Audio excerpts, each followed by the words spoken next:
मैं तेरी माँ नहीं हूँ। सिंह परिवार में हरीश अपनी पत्नी तारा और 2 बेटे सोनू और चेतन के साथ रहा करता है। वहीं सोनू की शादी बबीता से हो जाती है। माँ मैं जा रहा हूँ। अरे इतनी सुबह सुबह कहाँ जा रहा है? भैया वो मैं कॉलेज जा रहा हूँ। अरे संडे कौन सा कॉलेज ओपन होता है? अच्छा हाँ, कॉलेज तो ओपन है वो वाला जहाँ वो कैफे में तेरा इंतजार कर रही है। क्या भैया आप भी? अरे कॉलेज जा रहा हूँ, एक्स्ट्रा क्लास है मेरी। हाँ दिख रहा है, एक्स्ट्रा क्लास। अरे क्या रे सोनू, अपने छोटे भाई की टांग क्यों खींच रहा है?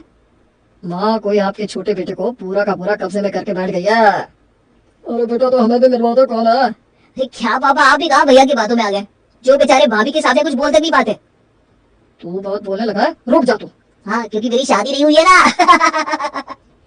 दोनों हंसते हुए अपने अपने काम से चली जाती हैं। तभी हरीश कहता है, भगवान हमारा परिवार छोटा है लेकिन हम कितने खुश हैं ना। दोनों भाइयों में कितना प्यार है, लगता ही नहीं कि दोनों सगे भाई नहीं है। अच्छा आप ये क्या बोल रहे हो?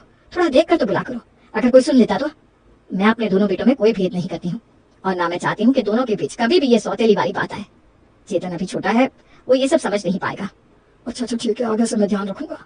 ये सारी बातें कमरे के बाहर से बबीता सुन लेती है और वो मन ही मन सोचती है, ओहो तो यानी देवर जी इनके सगे बेटे नहीं है। ये तो अच्छा है कि अब ये सारी प्रॉपर्टी मेरे पति के नाम होगी और मैं इस सारी प्रॉपर्टी की अकेली मालकिन बन जाऊंगी। ऐसे ही हंसी मजाक में कुछ दिन निकल जाते हैं। एक दिन सोनू काफी परेशान होता है तो बबीता उसे कहती है, अजी क्या बात है, कुछ दिनों से देख रही हूँ आप परेशान से दिख रहे हो। कुछ खास नहीं, बस मेरे बिजनेस में थोड़ा उतार चढ़ाव चल रहा है, उसी से परेशान हूँ। अगर टाइम रहते कोई इन्वेस्टर नहीं मिला तो बहुत बड़ा नुकसान हो जाएगा। तो आप पिताजी से बात क्यों नहीं करते? वो आपकी मदद जरूर करेंगे। अरे वो कहाँ से करेंगे, अभी चेतन की पढ़ाई की जिम्मेदारी भी उनकी है, तो ऐसे में मैं कैसे पैसे मांगू? अरे तो आप पैसे मत मांगो, आप अपना हिस्सा ले लो, फिर उसको आप बेच दो और अपने काम में लगा लो। अरे तुम पागल हो गई हो क्या? तुम्हें पता भी है तुम क्या कह रही हो? इस घर का बंटवारा नहीं होगा। कुछ दिन बाद ही चेतन अब कॉलेज से पास होकर नौकरी करने लगता है और उसके लिए एक दिन एक लड़की का रिश्ता आता है। हमें अपनी बेटी के लिए ऐसा ही घर आना चाहिए था जहाँ सब मिलजुल कर रहते हो। आजकल तो जॉइंट फैमिली सिस्टम ही बिल्कुल खत्म हो गया है। बिल्कुल सही कहा आपने बहन जी, हम लोग तो पुराने जमाने की सोच रखने वाले हैं, हमारे यहाँ तो ऐसा ही चलता आ रहा है। तो फिर मैं इस रिश्ते को पक्का समझूं? अरे आपने तो मेरे मुंह की बात छीन ली, बिल्कुल पक्का है जी रिश्ता। अब तो आप बस शादी की तैयारी करो। थोड़ा समय गुजरता है और फिर चेतन की शादी एकता से हो जाती है। आओ बबीता, अपनी देवरानी की आरती उतारो और बहू को लेकर घर में जाओ। मैं तो इसकी आरती सिर्फ तभी उतारूंगी जब ये मेरी सेवा करने का वादा करेगी। अब तो मैं जेठानी बन गई हूँ तो देवरानी को मेरे सारे काम करने पड़ेंगे। अभी उसकी सास जिंदा है, उसे सेवा करनी होगी तो पहले अपनी सास की करेगी है या तेरी करेगी? बड़ी आई जेठानी बनने वाली। चल अब जल्दी से बहू को घर के अंदर लेकर जा। पूरा दिन क्या आप उसको घर के बाहर ही खड़ा रखेगी? अरे आप लोग भी ना क्यों ऐसी बातें करके बेचारी को परेशान कर रहे हो? देखो तो कितना सीरियस हो गई है वो। उसको चैन की सांस तो लेने दो। ओहो देवरानी जी, मैं तो मजाक कर रही थी। मेरी सेवा करने के लिए मेरे पति देव है, आपकी क्या जरूरत? आप तो बस अपने पति की सेवा करो, हम तो सब उसी में खुश हैं। एकता के आने पर शुरुआत में तो माहौल खुशहाल रहता है, लेकिन फिर कुछ दिन बाद सोनू को परेशान देख बबीता कहती है, आपका जो इन्वेस्टर वाला काम अटक गया था वो हो गया क्या? सब ठीक है अब? अरे नहीं ना, अभी कहाँ हुआ है वो, कुछ समझ में नहीं आ रहा क्या करूं। तो मैंने आपसे कहा तो सही कि आप अपना हिस्सा ले लो, पर आप तो मेरी बात ही नहीं मानते। लेकिन मैं अपने घर के बंटवारे की वजह नहीं बनना चाहता। वैसे भी अपनों से कैसा बंटवारा? ओहो आप अपना बड़े सीधे हो। ये बंटवारा ना करने की और मिलजुल कर रहने की बातें सुनने में बहुत अच्छी लगती है, लेकिन प्रैक्टिकल नहीं है। आज आप बंटवारा नहीं करोगे तो कल को चेतन कर लेगा, क्योंकि किसको पैसा नहीं चाहिए? बंटवारा तो होना ही है। आपको अभी जरूरत है तो आप कर लो, क्योंकि आपकी जरूरत ज्यादा है। ठीक है मैं ट्राई करता हूँ, हालांकि मुझे बहुत अजीब लग रहा है। कुछ गलत तो नहीं होगा ना, कहीं मेरी वजह से घर टूट ना जाए। अरे कुछ गलत भला क्यों होगा, ये आपका हक है जो आप बस अपनी जरूरत के अनुसार मांग रहे हो, तो भला इसमें गलत क्या हुआ? सोनू को बिल्कुल समझ में नहीं आ रहा था कि वो इस बात को अपने माँ बाप के सामने कैसे रखे, लेकिन अगले ही दिन सोनू हिम्मत करके उनके कमरे में जाता है और कहता है, माँ पिताजी मुझे आपसे कुछ बात करनी है, पर समझ में नहीं आ रहा कैसे कहूँ। अरे तो अपनी माँ से कब से शर्माने लगा है? बोल जो बोलना है। शर्मा नहीं रहा हूँ माँ, लेकिन समझ में नहीं आ रहा कैसे आप दोनों को बताऊं। अरे बेटा बोल भी दे, क्या बात है, इतना मत सोच। हाँ बेटा बताना क्या बात है। मुझे अपना हिस्सा चाहिए। हिस्सा? कैसा हिस्सा? किस चीज का हिस्सा? घर का हिस्सा, और किस चीज का हिस्सा? अरे तुझे पागल कुत्ते ने काट लिया है क्या? दिमाग तो ठीक है तेरा, कैसी बातें कर रहा है तू? इस घर के हिस्से कभी नहीं होंगे, ये तो तुझे भी पता है, फिर तूने ये सोचा कैसे? मेरा दिमाग बिल्कुल ठीक है, आज नहीं तो कल ये बंटवारा होना ही है। तो अगर आज हो जाएगा तो उसमें कोई बुराई नहीं है, और बंटवारा हो जाएगा तो हम दोनों भाइयों में कभी पैसों को लेकर लड़ाई नहीं होगी, वरना आजकल तो भाई भाई लड़ जाते हैं पैसों के लिए। अरे भैया आप कैसी बात कर रहे हैं, ऐसा कभी नहीं होगा। मैं भला आपसे क्यों लड़ूंगा? मैं नहीं चाहता कि कोई भी बंटवारा हो। बड़ों के बीच में मत बोल, अभी तो इतना बड़ा नहीं हुआ कि तू घर के मामलों में बोले। देखते ही देखते वहाँ पूरा परिवार इकट्ठा हो जाता है और बहस होने लगती है। बबीता और सोनू के सिवा कोई भी बंटवारे के हक में नहीं था। क्या आपको अच्छा लगेगा कि आपके जाने के बाद आपके दोनों बेटे प्रॉपर्टी के लिए लड़ रहे हो? तो बेहतर है ना कि पहले ही बंटवारा कर दिया जाए ताकि सभी लोग हंसी खुशी रह सके। ये सोनू, किसने भड़काया है तुझे? हाँ? जो तेरे दिमाग में ये बंटवारे वाली बात है, ये डाली किसने, बता। पिताजी, उसे क्या लेना देना कि मुझे किसने क्या बोला? मुझे मेरा हिस्सा दे दो, बस मुझे ये बंटवारा करना है। दिख रहा है मुझे किसने तुझे क्या कहा है, लेकिन बेटा तू भी सोच, ऐसे घर का बंटवारा करेगा क्या? रहने दीजिए, अगर इन लोगों ने फैसला कर ही लिया है तो फिर बहस करने का कोई मतलब नहीं बनता। बंटवारा कर ही देते हैं। ठीक है, जैसा तुम लोग चाहते हो वैसा ही होगा। अब तारा अगले ही दिन वकील को बुलाती है और घर और प्रॉपर्टी का बंटवारा कर देती है। अरे ये क्या, आपको माँ जी ने कम हिस्सा दिया है? घर का ज्यादा बड़ा हिस्सा चेतन को दे दिया। देख लो, अभी से आपके साथ भेदभाव हो रहा है। नहीं, सही तो है, हम दोनों को आधा आधा हिस्सा ही दिया है, इसमें तो सब सही है। अरे पर आधा कम है आपके लिए, क्योंकि आप बड़े हैं और क्या? और आप सगे बेटे हो। चेतन तो गोद लिया हुआ है, आप अकेले ही इस पूरी प्रॉपर्टी के मालिक है, ना कि चेतन। तो आपको ज्यादा हिस्सा मिलना चाहिए। क्या? ये तुम क्या बोल रही हो? ये सब क्या बकवास कर रही हो? और तुम्हें ये सब किसने कहा कि चेतन मेरा भाई नहीं है? मैंने माँ जी और ससुर जी को खुद अपने कानों से बात करते सुना है। उन्होंने खुद ही कहा कि आप दोनों सगे भाई नहीं हो। ये सुनकर सोनू के पैरों तले जमीन खिसक जाती है, लेकिन साथ ही उसे बबीता की बात सही भी लगती है कि अगर वो सगा बेटा है तो उसे ज्यादा मिलना चाहिए। मैं अभी जाकर माँ से बात करता हूँ। हाँ बिल्कुल करिए, इंसान को अपना हक कभी नहीं छोड़ना चाहिए। आप जाकर बात करिए। माँ, ओ माँ, माँ आपने ये सही नहीं किया। अरे क्या हुआ, क्यों चिल्ला रहा है? घर का बंटवारा करके भी शांति नहीं मिली तुझे? अब क्या चाहिए? क्या मेरा बंटवारा भी करेगा? बंटवारे में नाइंसाफी हुई है, मुझे और मिलना चाहिए, आपने मुझे कम दिया है। यह तो कैसी बात कर रहा है अपनी माँ से? हमने सब कुछ देख कर ही बंटवारा किया है, बिल्कुल आधा आधा। तो इसमें तुझे गलत कैसे मिल सकता है? जाकर ठीक से देख। वही तो मैं कह रहा हूँ कि ये गलत है, मुझे ज्यादा मिलना चाहिए क्योंकि मैं बड़ा हूँ। और क्या? और आपको भी पता है, फिर भी आप मेरे मुंह से सुनना चाहते हो? अरे क्या पता है, साफ साफ बता, अब क्या चल रहा है तेरे दिमाग में? मुझे कुछ कहने की जरूरत नहीं है, आपको सब कुछ पता है और मुझे ज्यादा हिस्सा चाहिए, ये मेरा हक है। तुम्हारा हक तुम्हें मिल चुका है। एक तो तुम्हारे कहने से हमने बंटवारा किया और अब तुम्हें उसमें भी ज्यादा चाहिए। चुपचाप चले जाओ यहाँ से। ये गलत है माँ, मुझे मेरा हक चाहिए। हाँ गलत है, जो तुम मांग कर रहा है ना वो गलत है।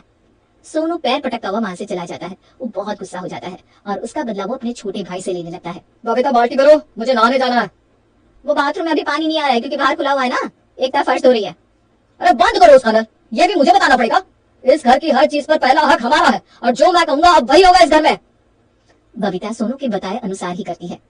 दीदी बस 5 मिनट रुक जाइए ना, मेरा फर्श बस धुल ही गया है। नहीं रुक पाएंगे 5 मिनट, मैं नहाने जा रहा हूँ। अरे भैया जरा सा काम बचा है, उसे कर लेने दीजिए ना। तुम तो चुप ही रहो, मैं बड़ा हूँ और इस पानी पर पहला हक मेरा है। आपको क्या हो गया है भैया? लो भाई, अब ये रोना शुरू कर देंगे। जरा से बच्चे हैं अभी तक। ये बोलकर सोनू नहाने चला जाता है। चेतन को समझ में नहीं आता कि उसके भैया को अचानक क्या हो गया। दरवाजे की घंटी बज रही है, कोई तो देख लो कौन आया है। मैं देखता हूँ। बिजली का बिल आया है माँ। कितना है बेटा? 7,000। 7,000? तुम लोग कितनी फिजूल खर्ची करते हो? अरे हमने कौन सी फिजूल खर्ची कर दी भैया? हम भी उतनी ही बिजली इस्तेमाल करते हैं जितनी आप लोग करते हैं। मुझे मत सिखा, मैं जानता हूँ तू और तेरी बीवी दोनों पंखा लाइट सब जलता छोड़ देते हो, तेरी वजह से इतना बिल आया है। अरे ठीक है ना, कोई बात नहीं, लड़ क्यों रहे हो? इसलिए लड़ रहे क्योंकि जिसकी वजह से इतना बिल आया है वही बिजली का बिल भरेगा। मैं 2500 से ऊपर नहीं दूंगा। अरे ये क्या बात हुई? बिजली के बिल को लेकर वो दोनों लड़ने लगते हैं। तारा उनकी लड़ाई को बड़ी मुश्किल से शांत कराती है।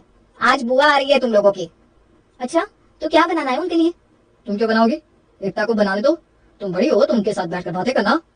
तेरा दिमाग तो खराब ही हो गया है, अब अपनी बीवी के कान भर रहा है। नहीं नहीं कोई बात नहीं, मैं कर लूंगी। हाँ एकता तुम ही कर लेना, कम से कम बुआ के सामने शांति तो बनी रहेगी। तो तू कहना क्या चाहता है? मैंने इस घर की शांति भंग कर रखी है? मैंने ऐसा कुछ नहीं कहा भैया। अरे अब बस भी करो तुम दोनों, तब से कुछ नहीं बोल रहा हूँ तो बस लड़े जा रहे हो, लड़े जा रहे हो। पर पापा मैंने तो कुछ। चुप हो जा।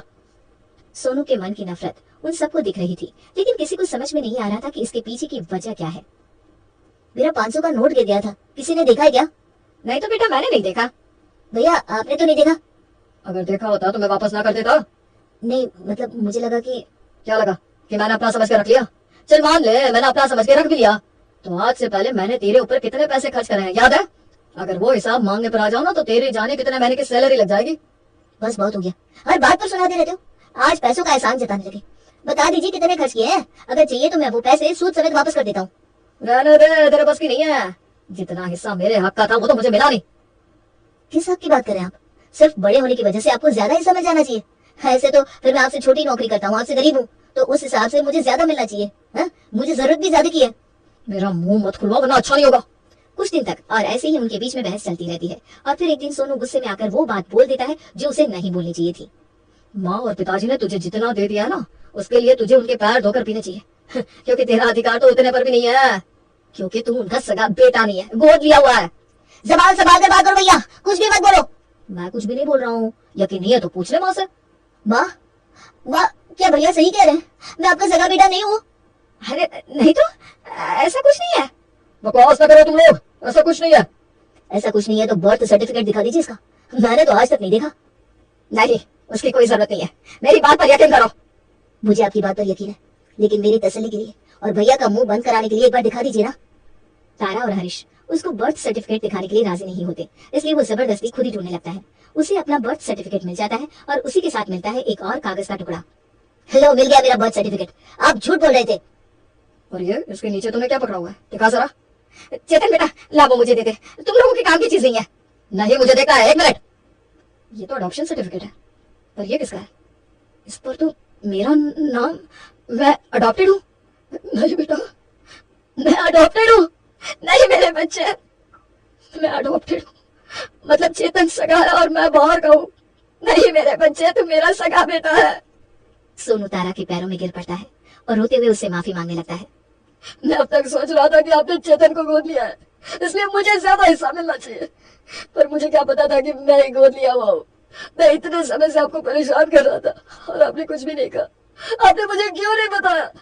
आपने मुझे मेरी सही जगह क्यों नहीं दिखाई? अरे पागल, तू अपनी सही जगह ही है। तू भले मेरा खून ना हो, लेकिन मैंने तुझे अपना दूध पिलाया है। तू मेरे लिए चेतन से कम नहीं है। सोनू को इस हालत में देखकर बाकी सब लोग भी इमोशनल हो गए थे। उनकी आंखों से आंसू थमने का नाम नहीं ले रहे थे। मुझे माफ कर दे मेरे भाई। आपको माफी मांगने की कोई जरूरत नहीं है। मैं कल भी आपका छोटा भाई था और मैं आज भी आपका छोटा भाई हूँ। माफी तो मुझे मांगनी चाहिए। मैंने माँ जी और पिताजी की बात सुनकर ये अंदाजा लगा लिया कि चेतन को गोद लिया गया है। अब जो हो गया सो हो गया। अब पिछली सारी बातें भूल जाओ और मिलजुल कर रहो। उस दिन के बाद से वो लोग वापस मिल जाते हैं और खुशी खुशी रहते हैं।